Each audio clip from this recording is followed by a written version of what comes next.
Hola, mi nombre es Sara Zacharías. En este tercer video vamos a estar explorando algunos de los detalles de los capítulos 2, 3 y 4 de la carta a los Filipenses. Y espero que les sean de ayuda en su estudio inductivo de esta epístola. En el video anterior estudiamos a grandes rasgos la carta de Filipenses y su primer capítulo. Primero vimos la situación presente de Pablo y a finales del capítulo 1 vimos cómo él estaba tratando con la oposición o conflicto externo que la iglesia en Filipos estaba viviendo.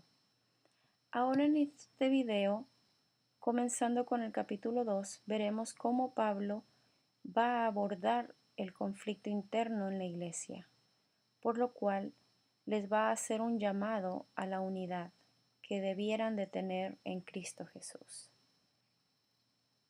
El capítulo 2 empieza con la frase "por tanto", que asocia este párrafo con el anterior. Y el párrafo anterior, en este Pablo les hablaba de padecer o sufrir a causa de Cristo. Y ahora él comienza su argumento hablándoles acerca de la consolación que hay en Cristo. En los dos primeros versículos podemos observar que Pablo usa una construcción gramatical interesante. Él usa frases condicionales, que son verdaderas. Leamos versículos 1 y 2. Por tanto, si hay alguna consolación en Cristo, si algún consuelo de amor, si alguna comunión del Espíritu, si algún afecto entrañable, si alguna misericordia, completad mi gozo, sintiendo lo mismo, teniendo el mismo amor, unánimes, sintiendo una misma cosa. Básicamente, Pablo está diciendo, si hay esto, lo cual hay, entonces hagan esto otro. Así que evaluemos las condiciones. ¿Hay alguna consolación en Cristo? Obvio que hay consolación en Cristo. ¿Hay algún consuelo de amor? Claro que sí. ¿Hay alguna comunión del Espíritu? Definitivamente. ¿Hay algún afecto entrañable o amor tierno? Sí. ¿Hay alguna misericordia? Siempre, pues sus misericordias se renuevan cada día. Y como todas estas condiciones se cumplen, lo que sigue a continuación debe también cumplirse. Así que Pablo, note que está usando un imperativo, completad. O sea que les está dando una orden, completad mi gozo. Lo que quiere decir que algo falta, no está completo. Algo falta para que su gozo esté completo. Y enseguida pasa a decirles cómo pueden hacer que este gozo sea completo en él.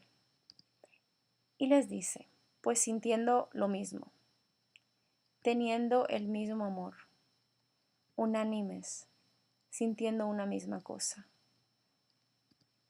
O como dice la Nueva Versión Internacional, llénenme de alegría, teniendo un mismo parecer, un mismo amor, unidos en alma y pensamiento. En los versículos 3 y 4, Pablo da una lista de contrastes que como debe de vivir un cristiano. Note también que el uso de los imperativos. Nada hagáis por contienda, o rivalidad, envidia, o por vanagloria, lo cual es engreimiento, o para tratar de impresionar. Antes bien, con humildad,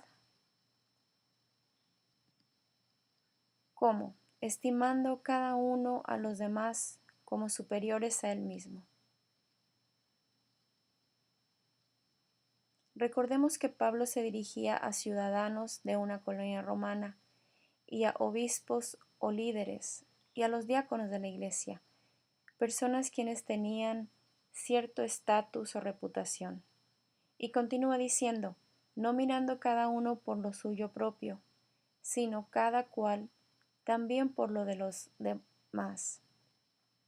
En otras palabras, que cuiden unos de otros.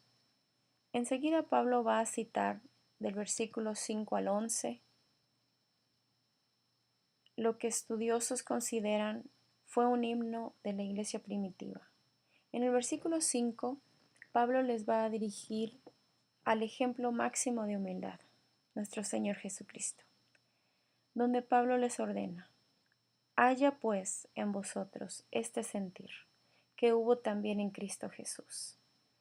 La palabra que se traduce aquí como sentir, el diccionario Strong's dice que es el término griego phroneo, que viene de otro término que quiere decir ejercitar la mente, o sea, entretener o tener un sentir u opinión, y por implicación estar mentalmente dispuesto en cierta dirección, interesarse intensamente, con cuidado u obediencia, ser como de una o la misma mente, consideración, sabor o pensar. O sea que les está diciendo que piensen, sientan, estén dispuestos, igual como Cristo lo estuvo. En los versículos del 6 al 11 continúa describiendo las características de Jesucristo. Ahora, el profesor Daniel J. Lewis, quien seguido enseña en la Escuela de Estudios Bíblicos en inglés, en su comentario de Filipenses dice que este himno está escrito en un estilo de paralelismo hebreo antifonal y puede analizarse de la siguiente manera. Primero, la existencia divina, en la parte que dice, el cual, siendo en forma de Dios, no estimó el ser igual a Dios como cosa a que aferrarse. Esta estrofa es antitética, o sea, lo primero es lo contrario a lo segundo. La segunda parte la cataloga como la humillación en la encarnación, donde Pablo dice que Jesús se despojó a sí mismo, tomando forma de siervo, hecho semejante a los hombres y estando en la condición de hombre. Como tercera parte tenemos la humillación de la muerte. O sea, Jesús se humilló a sí mismo, haciéndose obediente hasta la muerte y muerte de cruz. Después viene la exaltación de Dios, por lo cual Dios también lo exaltó hasta lo sumo y le dio un nombre que es sobre todo nombre. Después viene la adoración del universo, donde Pablo dice que para que en el nombre de Jesús se doble toda rodilla de los que están en los cielos y en la tierra y debajo de la tierra. Y por último, le dio un nuevo nombre. Y toda lengua confiese que Jesucristo es el Señor, para gloria de Dios Padre. Así que Lewis concluye que el punto que Pablo está haciendo es bastante claro. Si Cristo Jesús, quien fue preexistente con Dios en un principio, tuvo la buena disposición de experimentar la humillación de la encarnación o hacerse como uno de nosotros, seres humanos, y sufrir una muerte violenta, humillante, ¿no deberían los filipenses ser capaces de llevarse bien unos con otros? ¿Acaso la actitud de Jesucristo no ejemplifica una humildad que, si fuera emulada por los filipenses, vendría a ser la base de un profundo sentir de unidad? Cristo no respondió a su misión en contienda, vanagloria o para impresionar, ni buscando su propio bienestar, sino que siendo Dios, se despojó y vació de todo, incluyendo su posición, reputación, y vino a ser como uno de nosotros, frágiles seres humanos. De hecho, el término siervo en el versículo 7 es doulos, el mismo que Pablo usa para introducirse en el principio de la carta, que como ya vimos en un video anterior, significa esclavo. Notemos también que Cristo es el que se humilla a sí mismo y Dios el Padre es quien lo exalta. Me parece que esta pudiera ser una aplicación donde podemos rescatar que somos nosotros quienes nos toca humillarnos y Dios es quien nos va a exaltar y no nosotros a nosotros mismos. Este himno también puede verse como un quiasmo de contraste entre humillación y exaltación, donde Jesús primero es Dios, viene a ser esclavo, humano, muerte de cruz, y ahí está el giro. Después de la muerte viene a tener un nuevo nombre, y todo ser humano lo va a adorar, y viene a ser Señor en lugar de esclavo, para la gloria de Dios. Así que podemos ver que Jesús, siendo Dios, vino a ser como uno de nosotros, murió por nosotros y ahora está sentado a la diestra del Padre, intercediendo por nosotros, como dice Hebreos. Con esto en mente, pasemos a la siguiente sección de la carta, que va del versículo 12 al 18. Recordemos que Pablo acaba de hablarles del tremendo ejemplo de obediencia que fue Jesucristo, y ahora les dice que ellos también deben ser obedientes, deben seguir sus instrucciones, ya sea que Él esté allí o no. De hecho, ahora que Él no está allí, es aún más importante que obedezcan y vivan una vida de acuerdo a la obra de Cristo en ellos. Es interesante observar que en estos pocos versículos donde Pablo les insta a obedecer, él usa 5 imperativos: ocupaos, haced, asidos, gozaos y regocijaos. Ocupaos en vuestra salvación. No que no son salvos todavía, pues eso lo acaba de explicar el autor en el himno que acabamos de ver, sino que continúen creciendo en su proceso de madurez espiritual, que comenzaron cuando fueron salvos. El siguiente imperativo es: haced todo sin murmuraciones y contiendas. Y da la razón, para que seáis irreprensibles y sencillos, hijos de Dios sin mancha, en medio de una generación maligna y perversa, en medio de la cual resplandecéis como luminares en el mundo. O sea que ya están resplandeciendo, otros los están viendo. Su comportamiento necesita cambiar, pues está afectando su testimonio. El siguiente es: asidos de la palabra de vida, o que retengan lo que les ha enseñado, para que en el día de Cristo yo pueda gloriarme de que no he corrido en vano, ni en vano he trabajado. Esto es lo que Pablo les está diciendo.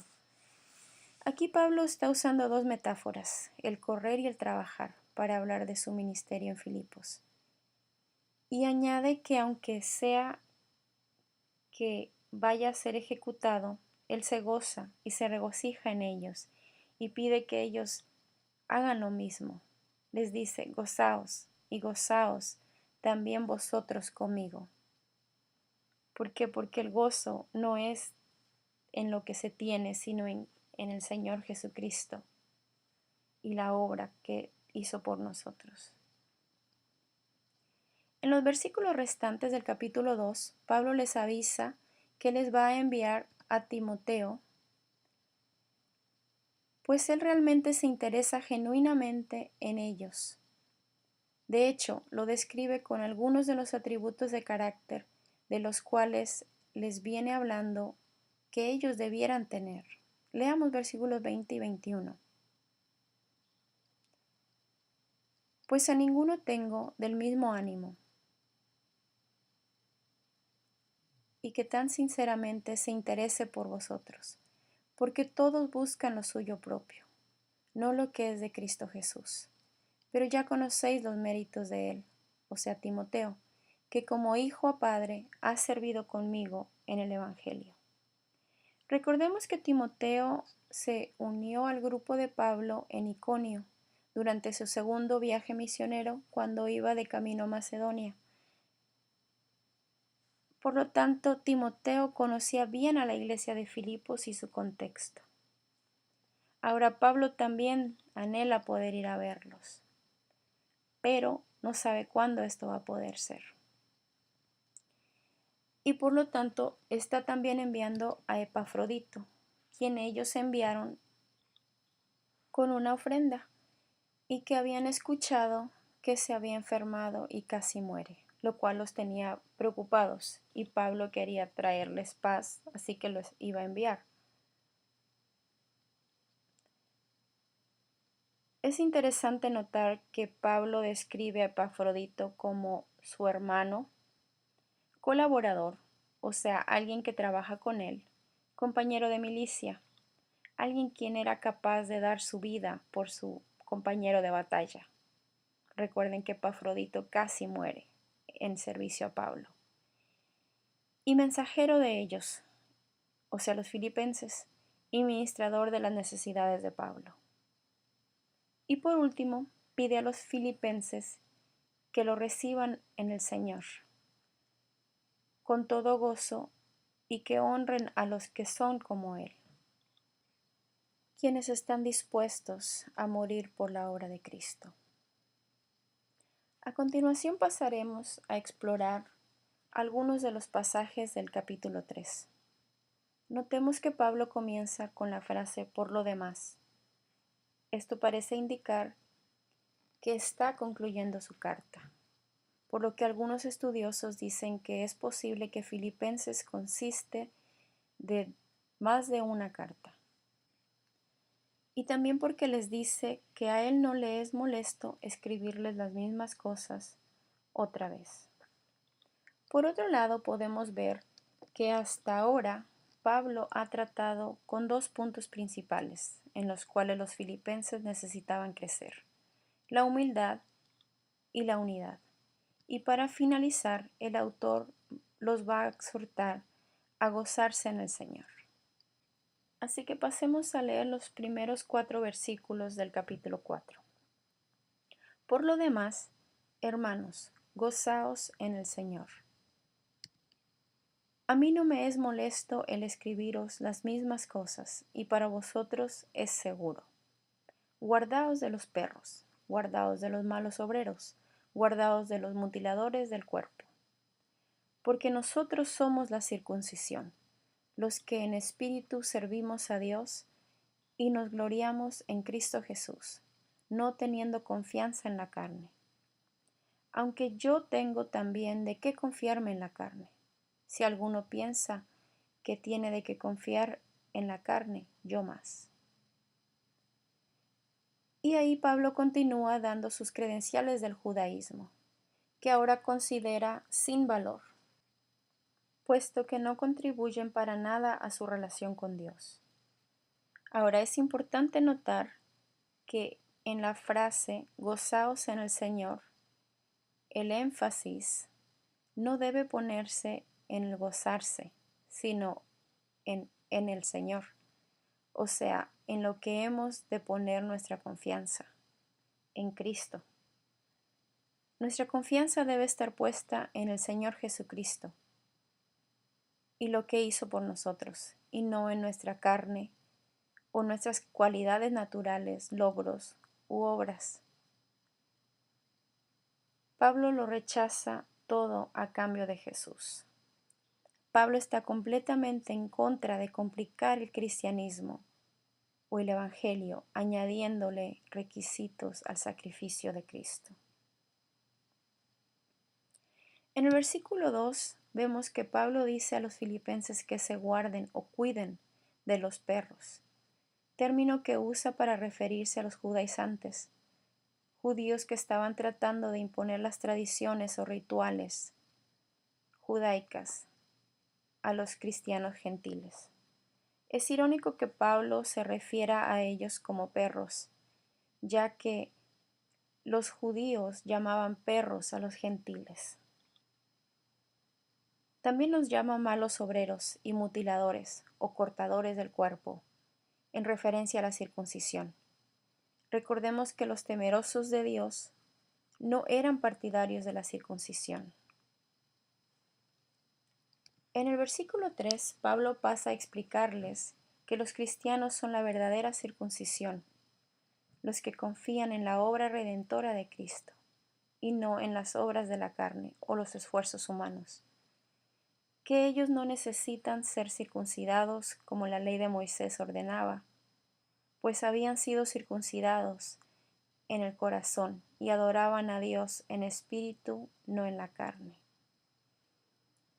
Y después Pablo pasa a dar una lista de sus extraordinarias cualidades en el judaísmo y básicamente concluye que no es en sus credenciales religiosas en lo que él se goza o regocija o de lo que se enorgullece, sino en Jesucristo y su obra terminada, a la cual no hay necesidad de añadirle nada.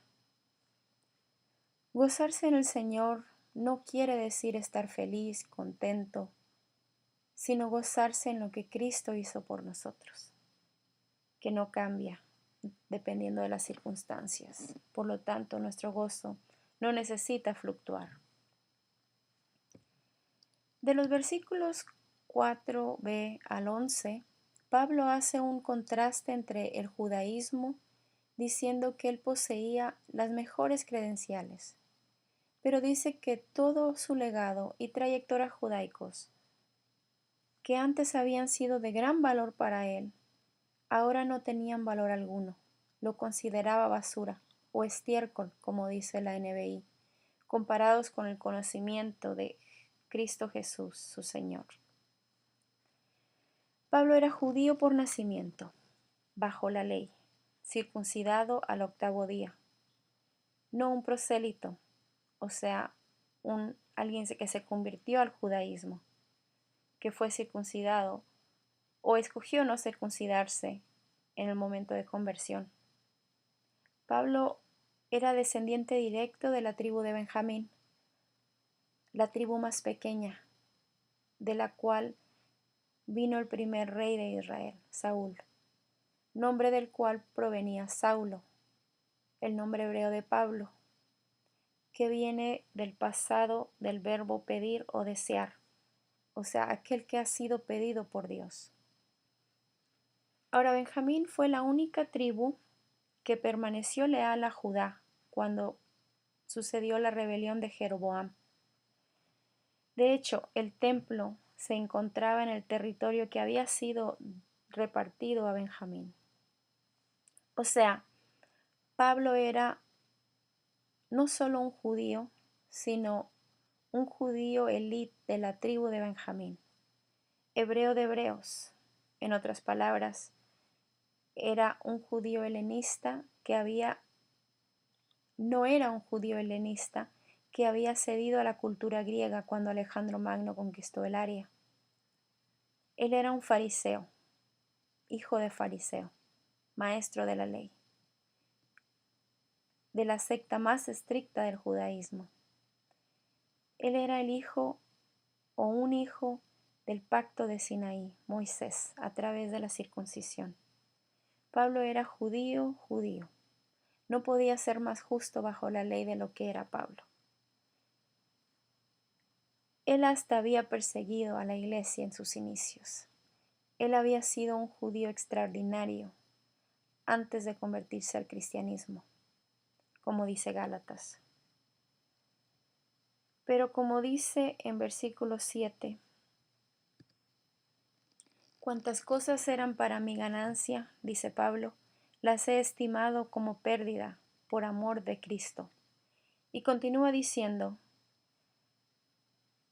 aún estimo todas las cosas como pérdida, por la excelencia del conocimiento de Cristo Jesús mi Señor, por amor del cual lo he perdido todo, lo tengo por basura, o estiércol como dice la NBI, para ganar a Cristo y ser hallado en Él, no teniendo mi propia justicia, que es por la ley, pues es insuficiente, sino la que es por la fe de Cristo, la justicia que es de Dios por la fe.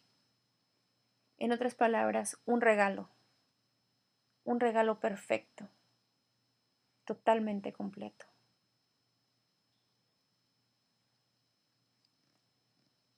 O sea, Pablo ahora era un hijo de la promesa hecha a Abraham, que era por la fe, la cual se cumplió en Jesús.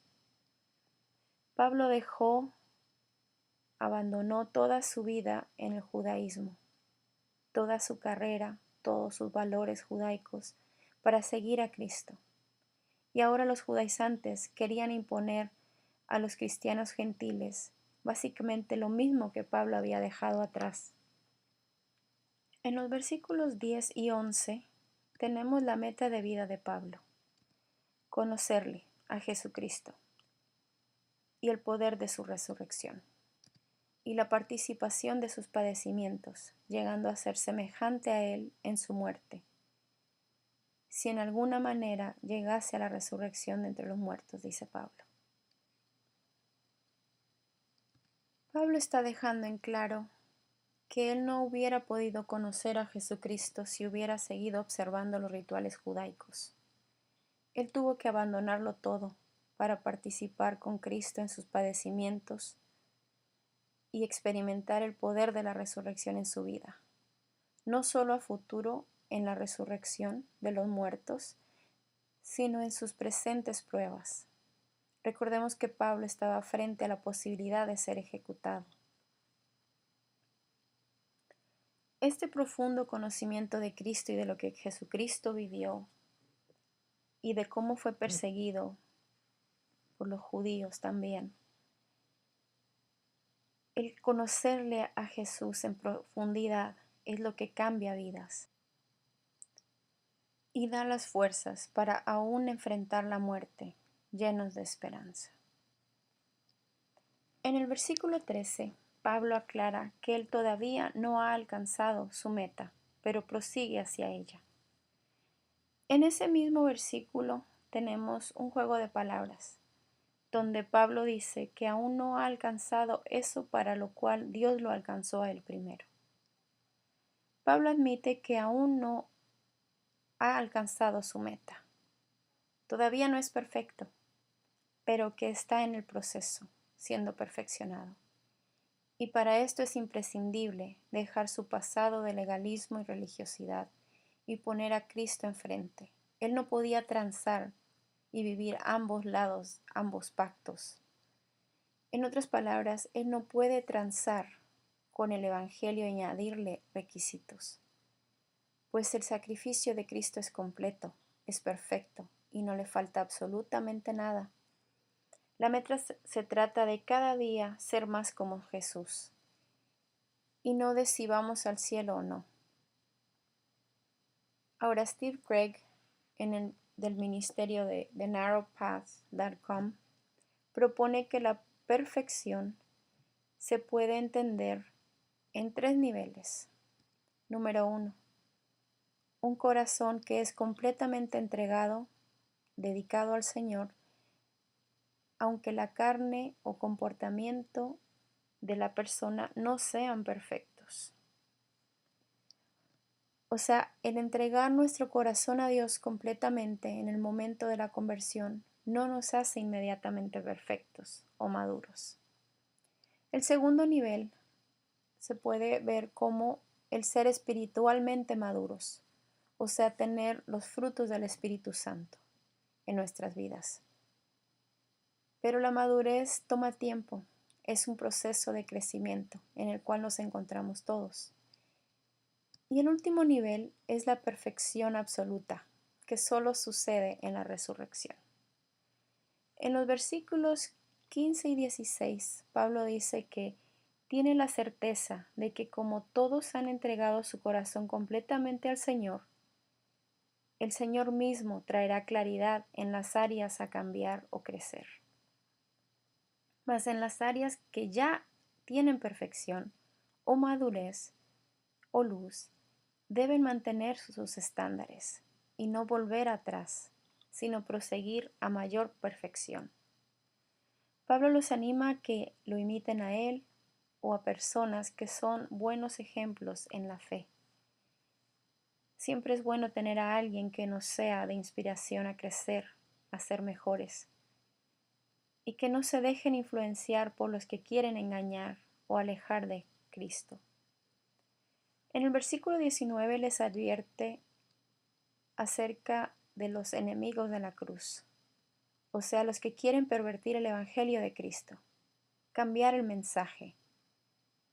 El mensaje de la cruz es salvación completa. Elimina todo ritual, legalismo, religiosidad, ya no más judaísmo, ya no más rituales. Ya no tenemos que calificar para llegar a Dios, sino que hemos de continuar una vida que agrade a Dios.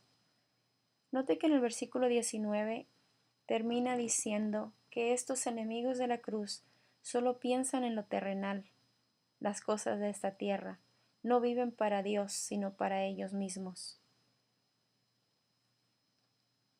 Enseguida en los versículos 20 y 21, que dice: Mas nuestra ciudadanía está en los cielos, de donde también esperamos al Salvador, al Señor Jesucristo, el cual transformará el cuerpo de la humillación nuestra, para que sea semejante al cuerpo de la gloria suya, o sea, de Jesucristo, por el poder con el cual puedes también sujetar a sí mismo todas las cosas. Aquí Pablo comienza a decirles que ellos, por lo contrario, son ciudadanos de los cielos, quienes esperan a un Salvador, al Señor Jesucristo. Recordemos que los filipenses estaban orgullosos de ser ciudadanos del Imperio Romano, pues Filipos era una colonia romana, como ya vimos. Y ahora Pablo, quien también es un ciudadano romano, les dice que ese, entre comillas, privilegio no tiene valor alguno, pues ellos ahora son ciudadanos de otro reino. Tienen otro rey, Jesús. Además, tengamos en cuenta que para estas fechas Pablo ya había sido apedreado en sus viajes misioneros, donde lo habían dado por muerto, también lo habían golpeado, azotado con varas, y acababa de sufrir naufragio cuando viajaba a Roma. Pablo realmente había sufrido mucho por Cristo, y su cuerpo físico lo mostraba. Y es bajo este contexto que Pablo dice que Cristo transformará el cuerpo de la humillación nuestra para que sea semejante al cuerpo de su gloria, por el poder con el cual puede también sujetar a sí mismo todas las cosas. Ahora pasemos al capítulo 4. Leamos el primer versículo. Así que, hermanos míos, amados y deseados, gozo y corona mía, estad así, firmes en el Señor, amados. Aquí podemos ver cuánto Pablo ama a los filipenses. Les dice amados 2 veces. También dice que los desea o los extraña, que ellos son su gozo y su corona. En otras palabras, se regocija en ellos. Ellos son su recompensa de tanto trabajo y sufrimiento. Y les exhorta u ordena a manifestarse, a mantenerse firmes en Cristo.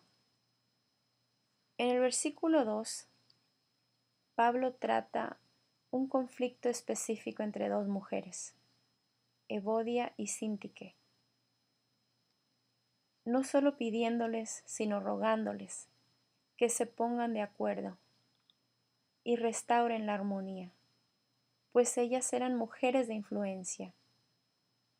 que ya habían estado trabajando junto con Pablo, Clemente, quien solo se menciona una vez en toda la Biblia, aquí,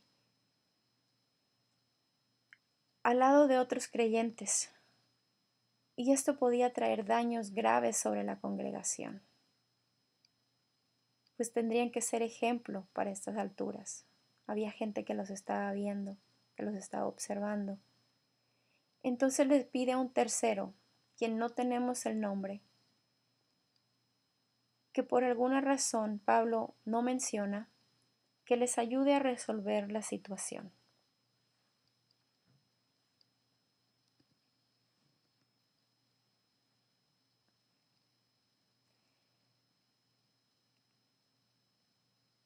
Del versículo 4:4 al 4:5, Pablo les ordena dos veces en el mismo versículo a regocijarse en el Señor, o sea, no en su propia justicia, que sean ejemplo de amabilidad, pues el Señor está cerca, Él está atento, poniendo atención a lo que ellos hacen y cómo se comportan, no está lejos, está con ellos.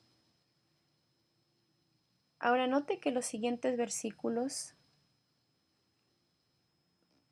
Pablo no solo ordena a no estar afanosos o preocuparse, pues eso no les serviría de mucho, sino les muestra qué es lo que deben hacer en lugar de preocuparse. Les dice que hagan conocidas, que sean conocidas sus peticiones delante de Dios, en toda oración y ruego, con acción de gracias. Y así la paz de Dios, que sobrepasa todo entendimiento, guardará sus corazones y sus pensamientos en Cristo Jesús. Pablo aquí está diciendo lo mismo que Pedro dice en 2 de Pedro 5:7, echando toda vuestra ansiedad sobre Él, o sea, Dios, porque Él tiene cuidado de vosotros. En otras palabras, contémosle a Dios todas nuestras preocupaciones, porque Él se preocupa por nosotros. Enseguida Pablo usa otra frase que indica que ya va terminando su carta, en el versículo 8, y da una lista de las cosas que como cristianos hemos de pensar, de lo que deberían de pensar los filipenses, en lugar de murmurar o quejarse o andar en contiendas. Así que para tener la mente de Cristo o nuestro pensamiento en Cristo, necesitamos pensar los pensamientos de Él. Así que pasemos a leer lo que Pablo les está diciendo, que en lo que deben de pensar. En todo lo que es verdadero, todo lo honesto, todo lo justo, todo lo puro, todo lo amable, todo lo que es de buen nombre, si hay virtud alguna, si algo digno de alabanza, en esto pensar. Así como dice Pablo en Corintios, necesitaban renovar su mente. Es un proceso en el cual nosotros estamos también. Y por último, Pablo les agradece la ofrenda que por fin pudieron hacerle llegar con Epafrodito, y añade que hicieron bien en compartir su carga, y se goza por ellos, pero afirma que su meta es poder gozarse en el Señor, cualquiera sea su situación, o sea, poder estar contento tanto en la abundancia como en la escasez con Cristo, concluyendo diciendo que todo lo puedo en Cristo que me fortalece. Y por último envía saludos de parte de los que están con él y especialmente los de la casa del César, los que estaban en los servicios imperiales, quienes muy posiblemente se habían convertido durante el tiempo de Pablo allí. Con esto terminamos nuestro estudio de la carta a los Filipenses. Espero esta joya literaria le haya llevado a un conocimiento más profundo de nuestro Señor y Salvador Jesucristo, y por lo tanto una comunión mayor con Dios y los demás. Así que regocijémonos en el Señor Jesucristo siempre y recordemos que todo lo podemos en Cristo, quien nos fortalece.